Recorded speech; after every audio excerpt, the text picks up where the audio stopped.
మహనీయుల చరిత్ర చదువుతుంటే ఈ మనువాదులు 2500 సంవత్సరాల నుంచి మనం ఎంత వెలివేసిరో, కులాన్ని అంటగట్టి ఒక ట్యాగ్, మామూలు ఒక ట్యాగ్ వేసిరు అంతే కులాన్ని.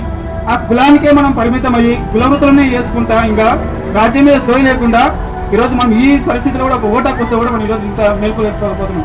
మరి అట్లాంటి ఆ రోజు 200 సంవత్సరాల క్రితమే మన సమాజం కోసం, మన సమాజం అంధకారంలో ఉంది, మన సమాజం మేల్కొల్పాలి, వీళ్ళు చదువుకు దూరంగా ఉన్నారు, వీళ్ళు అజ్ఞానంలోకి వెలివేసిరు ఈ యొక్క మనువాదులు అని చెప్పేసి ఈ యొక్క బ్రిటిష్ వాళ్ళ ద్వారా మనకు ఒక చదువుకునే హక్కు వచ్చింది. ఆ చట్టం ద్వారా మహాత్మా జ్యోతిరావు పూలే చదువుకొని తన భార్యకు సావిత్రిబాయి చదువు నేర్పి మరి మనందరికీ ఈరోజు చదువు నేర్పడం జరిగింది. మనం వీళ్ళకి ఒక కన్నీరు నివ్వాలి అనిపించాలంటే 50% మహిళలు అసెంబ్లీ పార్లమెంట్లో ఉండాలి.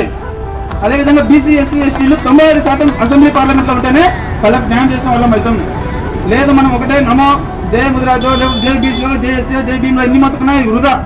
మనం చేయాల్సింది ఏంటంటే మనము పోరాటంలో పోవాలి. మనం ఇక్కడ వెళ్ళిపోతున్నాం ఇంకా సమాజం. దీన్ని గుర్తించుకొని మనం అధికారంలో రావాల్సిందే కోరుతున్నాం.